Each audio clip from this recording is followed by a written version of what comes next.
So very warm welcome everyone to the next episode of the Diggy Show. Thank you, sir, for coming on the podcast. And yeah, It's a pleasure. Thank you for having me. Yeah. so before we start anything, will it be okay if you can tell about yourself, your education, and what led to you writing this book about air pollution? Sure, of course. So my name is SIDDHARTH SINGH, and I'm an author of the book called The Great Smog of India. And it was published by Penguin in the year 2018, right during the time of the Delhi smog or the North Indian smog. So, I am an economist by training, and I have also studied international relations. I think my journey into energy happened, after I finished economics, and I wanted to use my understanding of the world, the way the world resources are allocated, the way trade happens, the way the economy grows, the ideas of development. I wanted to use this information, this knowledge, in a more practical kind of way. And so instead of pursuing a path down mainstream economics, and becoming I would say an economist, like a working economist, I chose to go down the route of energy and climate policy, because this is one of the most challenging issues of our time. And I think with both climate change as one of the defining environmental challenges that we have, as well as energy security, the lack of access to energy by most Indians, in fact most people in the developing world, that was a very interesting question to me. And that is how I moved from mainstream economics towards energy and towards climate change. And of course, as a part of climate change, air pollution is also a subset of this larger challenge of energy and climate. So that is how I ended up here. But I think writing the book on air pollution was a very personal kind of initiative of mine, in the sense that living in Delhi, I realized how deeply affected I was by the air quality, but at the same time, I didn't really have enough information on it. And not just me, like when I was having conversations with people around, I realized there's very little information that people have about this issue. So I wanted to kind of, use my understanding and bring together people, bring together expertise, researchers, to build a body of work that everyone can understand. So therefore, this book is catered to the average reader. I have removed all technical language, and I've made it very simple for people to understand what on earth is going on. Why is air pollution such a big problem? So I've tried to address those kind of questions. Definitely, sir. I did read your book. It's something. Actually, I also lived in Delhi for about 3 years. I was in Delhi University. So I just came across your book. I was researching about something in air pollution. And the first thing comes in my mind when we think about air pollution is nothing. Nothing comes in our mind. Like the way you have written this book, the first thing which you start with, number of deaths, how people die due to air pollution, maybe not directly but indirectly. Can you explain about it? So that Yeah, of course. So I think that's a very good point, because a lot of people, when they think of air pollution, they think of it as I mean, it exists all around you. There's not much you can do about it, and that is it. You don't really think about the consequences that it has on people, because often there is not a direct linkage. If there was, like I've written in the book, if there was a terrorist attack, for example, or if there was some other form of a health problem, usually you can see the linkage between that health problem and the outcome. For example, if somebody got COVID and they had to use a respirator, and eventually if they succumbed to the issues around COVID, you would be able to see the linkage between the virus and the impact that it had on your health. With air pollution, that's not the case at all. There is no direct linkage, which is why people don't realize how much of a problem it is. In fact, as many scientific studies have kind of tried to determine, over 10 lakh, in fact, about 12 to 13 lakh Indians die every single year due to air pollution alone. This is a huge number. This makes air pollution one of the biggest killers in the country. Far more than COVID, far more than anything else. Air pollution is what is leading to a lot of health ailments. It's not just the lungs. People assume that air pollution leads to deterioration of the lungs. Well, that is obvious, it does, but it's actually what happens after it crosses your lungs. So when particulate matter or the different types of pollutants exist, right? There is sulfur dioxide, nitrogen oxides, there is Carbon carbon monoxide. monoxide, and so many, and particulate matter, which is could be in the form of dust particles or some other metals and so on, which is so small. It's actually 1/20th the width of the human hair. So it is so small that even your natural defenses in your nose and lungs cannot stop it. It goes straight into the bloodstream. So the health impact really emerges after it enters your bloodstream and goes to your organs. It can go to your brain. It can, obviously it impacts your heart. It leads to various illnesses such as, of course, the asthma and lung cancer. These are the most obvious ones. But apart from this, also there's definite linkage towards issues such as diabetes. There's a linkage towards a lot of brain tumors, a lot of neurological issues. Yeah. So due to all of this, there's an obvious impact on life, but at the same time of illness, even when you're alive. It's not just that 13 lakh people are dying. There are lakhs and crores more people who are being impacted by it on a day-to-day basis. They may not be dying, but they are weaker. They are not able to, participate in normal life, Economy. in the economy with proper health. For example, you may have labor who's working at industrial sites or near power plants and so on. They may have illnesses and they may not be able to physically do as much as you would if you were actually fully healthy, because of which they may not be able to earn enough, because of which they may have to take a lot of leaves from work. So if you're not able to go to work every day, that obviously impacts your income. So there are a lot of range of impacts that it has. Overall, it has been determined that air pollution leads to grave economic losses as well. We would have had greater economic growth and greater wealth amongst the people if air pollution was not such a big issue. Yeah. So one thing I just wanted to know, like you are currently working in TERI, right? No, so I used to work at TEDI back in the day. So right now I'm a consultant to the International Energy Agency, which Okay. is one of the world's leading agencies, which helps governments work together on some of the biggest energy challenges.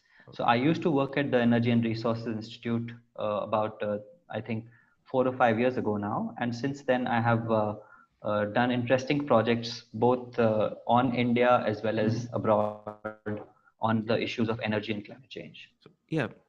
So as a consultant, have you come across people who make policies like for in India? Because it's very difficult to, because as the economy of India is growing, because we have to expand our economy, and in that case where a lot of things in our mind, a lot of things are on our priority list, this kind of thing, air pollution, it's on very low because we don't Yeah, even think about it. So if we think about it also, I don't think so we will be able to focus more on the energy, the economic expansion of it. Do you know what I'm trying to say? absolutely, The- absolutely. so what's the No, you're right. So let me get down to that. I think you're right that air pollution is not a big priority, because at the end of the day, India is a developing country. It's a poor country. We are still, we still have challenges around providing jobs to people. We still have challenges of primary education, of primary healthcare. So because of, and in fact, even defense. So a lot of, money goes into buying planes or warships. Whereas air pollution is something that has a bigger economic impact than so many other issues, and it also kills more people than many other issues, but it does not have enough attention to it. The reason for that, of course, is that it's not the most pressing challenge. Because in the case of war, if India is militarily weak, then it could impact India tomorrow. Whereas air pollution is something that is continuously impacting the country, and it will, at a stable level, it has been going on for a while. So I think there's not enough attention from the government, because even the public don't demand it as much.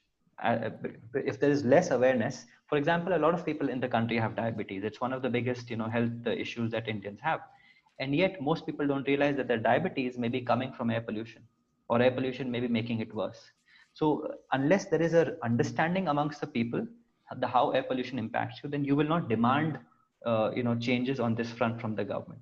And therefore, since the government does not have pressure to work on it, it will work on more pressing issues such as inflation, or you know job generation and things like that. But nonetheless, having said that, there are some initiatives that the government has undertaken which has been good for the country in terms of reducing air pollution. Unfortunately, most of these initiatives have not succeeded. So the question really is that what can we do as a growing country which has concerns of the economy and so on? What can we do to overcome those issues and also make an impact on air pollution? So the question is, how can we deal with the economy and environment together? It should not be seen as this versus that. It is actually both of them working together. Definitely, sir. So, as you have been in Delhi and you might have come across have you come across a lot of government officials, people who are on a high post in government, like how they are taking this as a situation where you mentioned in a book, because people are taking it as a local issue, not a national issue, and also in a time frame they're not taking it as, because every 5 years we have election, and I don't think so air pollution can be corrected within 5 years. It's like a 20, 30, 40, 50 years of program. So nobody's. Absolutely. So have you come across Absolutely. politicians? Yeah. Yeah. So in my experience, I deal with the officials of various levels.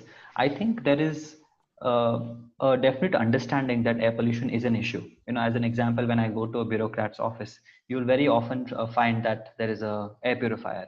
Even ministers have air purifiers, which means that they're thinking about it. But the problem is so grave. It is so interdisciplinary in the sense that there are so many different ministries involved, so many different sectors involved, that they're not able to actually do something that can address the problem in a, like you said, in this 5 year period or even a 10 year period, due to which there is not enough effort that is being made. So when you speak to these bureaucrats, verbally they will tell you how much they're worried about it, but when it comes to actual policy making, not a lot of it is in their hands. This is because as an issue that impacts so many different sectors, there's no single policy or there's no single framework or a government body that can bring all of these sectors together. So let me give you an example. A lot of people ask me, where is air pollution coming from in the first place? So is it vehicles, or is it industries, or is it this, or is it that? If we had only one major source of air pollution, we would have been able to solve it quite easily without any problem. The problem is that we have at least 10 or 15 different sources of air pollution.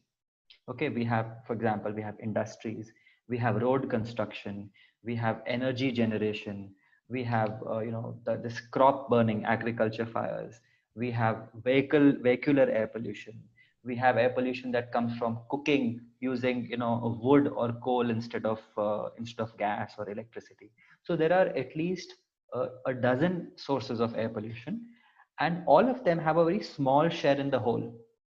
If there was one problem, for example, if transport had a 80% share, then you can focus on transport and you can solve the problem. But if you have 10 different sources of air pollution or 12 different sources of air pollution, and each has only a 5 or 10% share, then it becomes harder, because no matter, then it means that you need everyone to work together on that one issue, and that becomes a very big challenge. So in my experience, whenever I speak to different bureaucrats or different ministries and government officials, they will always say, oh, we can only do so much, but what about the others? But everybody is saying, what about the others? So if everybody is saying, what about the others, then who will solve it? Yeah. In reality, all of them should be coming together on one platform, working together towards this issue. That unfortunately has not been happening because there's no political demand from the people. There is no momentum that will carry it forward. So that has been a key challenge in trying to make bureaucrats and officials working together. I understand. So I read in your book there were a lot of statistics about how there were like 11 million deaths. 1.1 million deaths in 2015, yeah. And you, I guess, divided in like 268,000 came from biomass fuel, then few from agriculture, some from dust from human activity. But I just wanted to ask, when you said like these the things which are doing the worst to our air in India, there's so many things, like you said, dozen of things. How did the people gather this data? You mentioned about hazard ratio also. So can you explain about hazard ratio? How does it work, and how does we came Yeah. So how know do about. we come up to this number? How do we Yeah, know if we don't have a direct statistic of how people are dying, then how do we know so many people are dying? That's the yeah, question that is often asked. In yeah, fact, this is the question that I had myself when I started researching it, because I would read these reports and they said so many million people are dying. I said, but how do you know? How do, when a person is dying in a hospital bed somewhere, how can you go and check that person's exposure to air pollution yeah, over a lifetime? It's very hard to determine something like that. So first let's divide the problem into two halves. First, let's find out where air pollution is coming from, and then how does it impact, and how are we able to calculate using the hazard ratio and so on. So firstly, to understand where air pollution is coming from, or how much air pollution there is, they have to have different types of sensors. So one type of sensors are very simple. These very basic sensors which you can put in any room or any road or any field, and it will tell you how much particulate matter is there. There can also be some form of chemical tests to determine what kind of pollutants are there in it. So that there is some sulfur dioxide, there is NOx, there is something else, there's CO, carbon yeah, monoxide. You're able to calculate that using basic sensors. Okay, but using these basic sensors, you will not know where it has come from, right? To understand where it has come from, you have to basically go to the point of where the air pollution is coming from, say industries or vehicles, and you have to do some basic estimation exercises. So how do you do the estimation? For example, that from a car, you do a test on one car, or you do a test on 100 cars, to see how much air pollution or how much pollutants are are emitted from each car. Then that in a city like Delhi there are so many million cars, and you're able to make the multiplication and say, okay, so vehicles contribute to this much share of air pollution. Similarly, in the case of industries, you're able to do some basic testing. From You don't need to test all industries, you can test a few, and you're able to know what kind of pollutants come out from each industry. So then you can make an estimation, because the government has records of how many industries are there and where is the location of each. You can put them all together and you can make an estimation that, okay, industries result in this much share of the air pollution.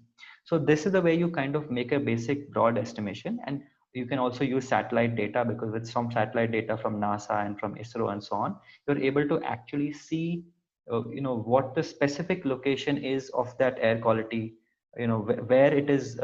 There's some softwares where you can kind of make estimations even if you don't have a sensor on the ground.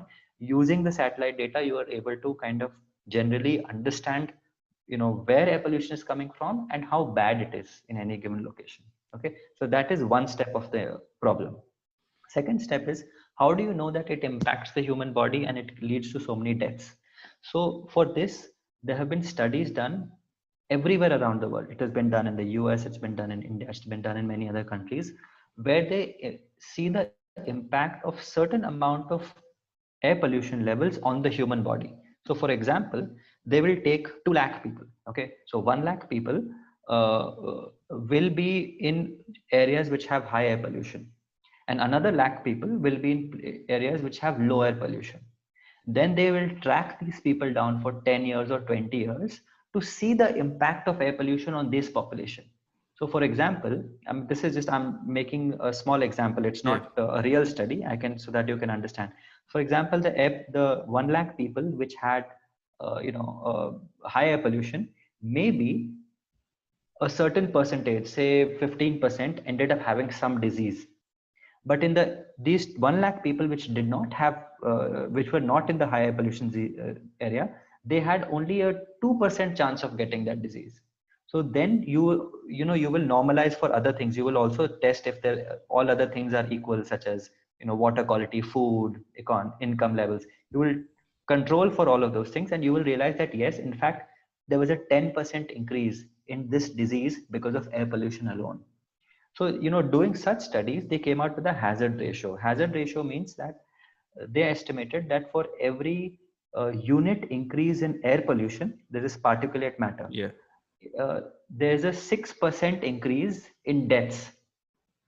Okay, so then you're able to use that information to see in India what is the level of air pollution above the normal. So the normal of say PM 2.5 is the level of 30. Anything above 30 microns per meter cube is bad for health. So they see how much above 30 is it. So if it's 300, then you know that the average population in this area is exposed to that much excessive air pollution. Using this number, and you're using the other studies which show that therefore so many more deaths will occur, 6% into so many times more deaths will occur. Using this information, you're able to make an estimation that in fact, yes, in India, so much percentage of diabetes, so much percentage of asthma, and so many extra deaths every year is caused due to air pollution. So that is how you make these exercises, because like I said, it is impossible to go and detect each person's exposure to air pollution. If somebody is on the deathbed today, it will be very hard to go back 20 years and see, did this person live next to a coal-fired power plant, or did this person inhale some other sort of air pollutant? It's very hard to have that kind of thing. Yeah. So main thing is, so there's so many people who come under the radar of air pollution, and the two industries, which I think, as you are economist, two industries, I guess, which get affected a lot is the economy and healthcare system. So can you describe like how much India loses in terms of money? Because a lot of people, they kind of relate to the money. So if we say then that India lost about $37 billion or $50 billion in terms of economy or healthcare system. So can you explain me? Yes, absolutely. So, as we were kind of discussing previously, first you have to understand, how does the country lose money because of air pollution? What is the mechanism of losing money? So one, like I said, that, automatically, if more people are not healthy and they're having to miss work, right? So if due to air pollution, you have illnesses that lead a person to take off from work for say 10 days in a year. Okay. So and if this is happening to say 10% of the people, you can make an estimation of, in the whole country of India, or wherever this higher pollution exists in North India, and especially, you can make an estimation of how much foregone income has happened. That is how much money that people could have earned has not been earned because somebody has been unwell and they have to go to, they have to basically stay at home or go to the hospital. Secondly, you also see the impact of deaths upon families. So if somebody is dying, it's not that they suddenly die. It is a long period of illness before that, because of whatever, lung cancer or asthma or whatever else. So because of that, a lot of money that would have otherwise gone into the economy, you could have saved money, or you could have spent money on, buying something you need. Instead of going into productive uses of money, it is going into healthcare. So it is being pumped into the healthcare system, when the healthcare system is already very stressed, because in India the number of beds per population is very low. So you want more and more, for example, take the case right now when COVID is happening. Why is a country like India struggling, or why were so many other countries in the world struggling? Because there were so many people who became unwell at the same time. There were not enough hospital beds, and there were not enough respirators to take care of people. So it's that kind of an issue where, in a system which already has a very stressed state, do you want even more people to be going to the hospital because of air pollution? Right? The answer is obviously no. You want to avoid that. So now people's hard-earned money is being going into this, instead of going into education, or instead of going into something like it. Maybe people will be able to afford better food if they didn't have to worry about healthcare. Many other places that the money can go into that can improve the lives of people. In fact, I was having a chat with somebody from one of the finance and development kind of ministries of India, and they were saying that in fact air pollution is a reason why many families that have come out of the poverty, like they have their income has crossed the poverty line, but because of air pollution related illnesses, they have fallen back behind poverty. They have gone back into poverty because suddenly you have to spend say 1 lakh rupees on some very serious treatment. Most families in India, especially the poor, 1 lakh is a huge amount of money. It's a lifetime saving that is gone within a week or within a few days trying to treat something. So because of that, there has been a very significant impact on the economy in terms of the foregone GDP, and there have been many estimations made. In fact, all these estimations are, I think, on the lower side. One estimation was made that India has lost out on 6% of its GDP because of air pollution alone. Because 6% is a huge number. It's It's in a the huge billions number. of the billions of dollars. But I think 6% is also an underestimation, because this 6% does not include the impact that it has on the healthcare system. It does not include the impact it has on families that go bankrupt, if the main income earner of a family, basically passes away or is unable to, earn income because of this, the impact it has on the whole family is more than that, the monetary value of what you have spent. Yeah. Because for that family, not being able to go to school means that you'll, for example, if the main income earner gets unwell, and because of that his or her daughter is unable to go to college, that daughter will suffer even in the next generation. Matlab, if 10 or 15 years later she may be earning less because she's not been able to finish graduation.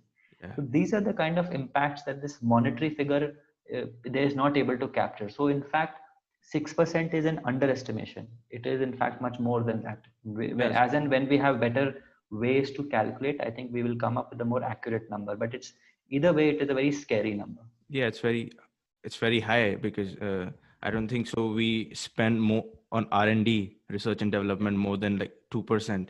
So a lot of things can be, we can use that money if we